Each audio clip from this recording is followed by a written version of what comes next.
নমস্কার, কেমন আছেন সবাই? আশা করি আপনারাও ভালো আছেন, আমিও ভালো আছি।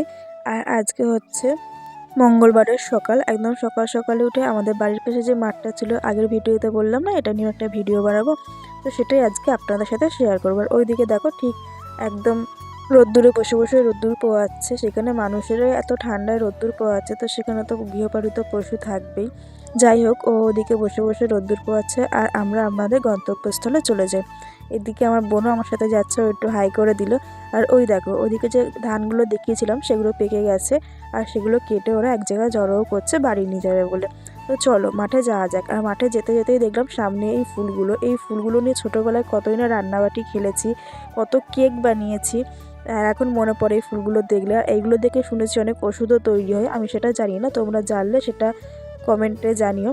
আর তার ঠিক পাশেই ছিল কুলেখাড়া পাতা। এই কুলেখাড়ার পাতা খেলে কিন্তু অনেক উপকারিতা, যেরকম রক্ত হয় সেরকম অনেক উপকারিতাও আছে।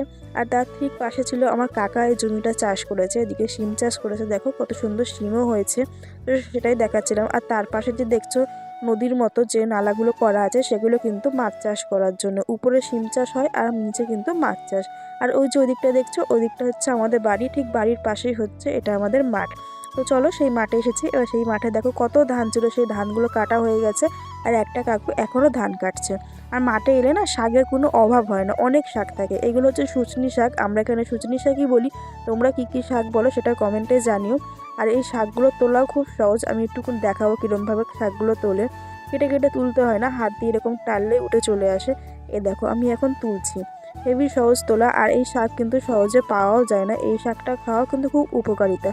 যাদের গ্রামের ধারে বাড়ি তাদের যদি একদিন দুদিন বাজারও না থাকে, তাদের ঠিক কিন্তু বাজারটা হয়ে যায় যদি তারা একটু মাঠে আসে বা আশপাশে অনেক শাকসবজি থাকে। আর এমনি এখানে অনেক চাষও হয়। আর এই যে বাংলার গ্রামে একদম সোনালী শস্য, একদম সোনালী শস্যই মাঠটা ভরে গেছে, আমি সেই ভিডিওটাই করছিলাম আর নিজেরও খুব ভালো লাগছিল। আর তার ঠিক পাশেই ছিল তেওড়ের শাক, মানে আমরা যে তেওড়ের ডাল খাই সেটারই শাক। এই যে আমরা ঠিক এরকমভাবেই তুলি, একদম কচি কচি অংশ ক্ষেতের থেকে, অনেক সময় বিক্রি হয় পুরো অনেকটা করে কেটে কেটে, সেটা খেতে ঠিক ভালো লাগে না, কীরকম কাটি কাটি থাকে। ঠিক ক্ষেতের থেকে যদি এরকম তুলে নাও, মানে জমির থেকে যদি এরকম কচি কচি শাক তুলে নাও, সেটার টেস্টই আলাদা। যাই হোক, এরকমভাবে আমরা শাক তুলে নিয়ে যাই। তারপরে আমার বোন একটা ধান ছাড়িয়ে চাল বার করেছে, সেটাই ও দেখাচ্ছিল। যাই হোক, দেখতে দেখতে পড়ে গেছে, তাই জন্য ও বললো দাঁড়াও দিদি আর একটা আনছে, তো ও দৌড়ে গিয়ে সেটা আনতে গেল। তো একটা ধান ও আনছে, ও একটা করেই তুলছে, আর ভয়ও পাচ্ছে যদি কাকু কিছু বলে, কিন্তু কাকু কিছু বলেই নি। তারপরে ও সেটা এনে ছাড়িয়েছিল, চালটা বার করেছিল। আর এই যে পুরো খেতে পুরো সব জমিটা ধান কাটা হয়ে গেছে, পুরো মাঠটাই ধান কাটা হয়ে গেছে, শুধু উনি বাকি আছে। আর এখানে মনে হয় অনেকটা জল জমেছিল বর্ষাকালে, তাই জন্য অনেকটা পানা শ্যাওলাও ছিল, সেটাই দেখাচ্ছিলাম। আর এই যে ও ধানটা ছাড়িয়েও ফেলেছে, ছাড়িয়ে চালটা বার করেছে, সেটাই ও দেখাচ্ছিল কি সুন্দর।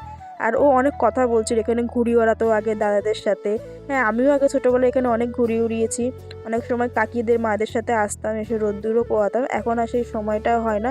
আর এখন অত লোকের টাইমও নেই যে একটু মাঠে যাবে, গিয়ে বসবে গল্প করবে, এখন সবাই সবার কাজে ব্যস্ত, তাই জন্য সেই টাইমটাও আর হয় না। তারপরে বোন বললো চলো দিদি ওদিকে যাই, আর ও দৌড়ে গিয়ে দেখতে গেছে যে এখনো মাছ আছে কিনা। হ্যাঁ, এখনো মাছ আছে, ছোট ছোট মাছ আছে। আর এগুলো কি শাক বলো তো? এগুলো আমি প্রথমে বুঝতে পারছিলাম না কি শাক, তো ওই কাকুটাকেই প্রথমে জিজ্ঞাসা করলাম, বললো এগুলো সর্ষে শাক, আর কদিন পর এখানে সর্ষে চাষ হবে। তো ভালোই হলো, প্রথমে সর্ষে শাকগুলো দেখে নিলাম।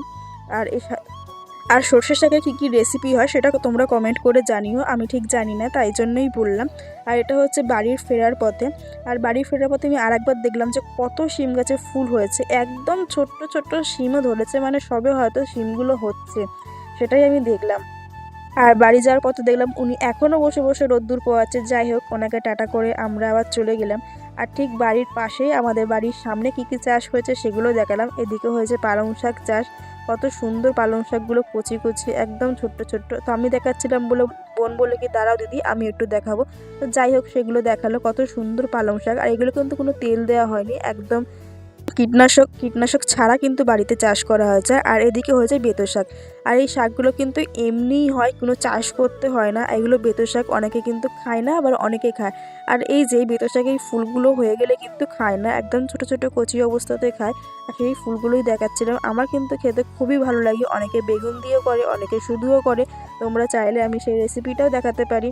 যাই হোক, সেই বেতো শাকটা একটা তুলে দেখিয়ে দিলাম। আর এইগুলো আমি আর বোন কথা কাটাকাটি করছিলাম যে এটা কী শাক বল। ও আমাকে বলছে যে এটা মূলো শাক, আর আমি না, এটা সর্ষে শাক। যেহেতু এই কাকুটা বলেছিল সর্ষে শাক, কচি অবস্থায় কিন্তু এটা সর্ষে শাকের মতোই লাগছিল। তারপরে আমি কিন্তু আমার কাকাকে জিজ্ঞাসা করলাম যে এটা কী শাক? কাকা বলল না এটা মূলো শাক। তার মানে বোন ঠিকই বলেছিল, বোন জানে। যেহেতু দেখেছে যে কী চাষ করছিল সেজন্যই হয়তো জানে। তারপরে চলে এলাম এদিকে, কিন্তু লাউ শাক চাষ করেছে আর এত বড় বড় পাতা লাউ শাকের আমি কোনোদিন দেখিনি। এই প্রথমই দেখলাম। এই দেখো কত সুন্দর পাতা আর কত ফ্রেশ আর কত বড় বড়। যাই হোক, এরপরে কিন্তু অন্য আরেক দিকে গেলাম, ওদিকেও দেখলাম লাউ শাক চাষ করেছে আর এদিকে লাউ শাকে না লাউও ধরেছে। এই দেখো একদম ছোট্ট ছোট্ট লাউ আর কত ফুলও হয়েছে, মানে সবে হয়তো লাউ ধরছে আর এদিকে ফুলও হচ্ছে। একদম কচি কচি লাউ, দেখে এত সুন্দর লাগছিল, এত ফ্রেশ গাছগুলো। আর আমার ভিডিও যদি ভালো লাগে তাহলে লাইক কমেন্ট শেয়ার করে দেবেন। টাটা, আবার দেখা হবে পরের ভিডিওতে।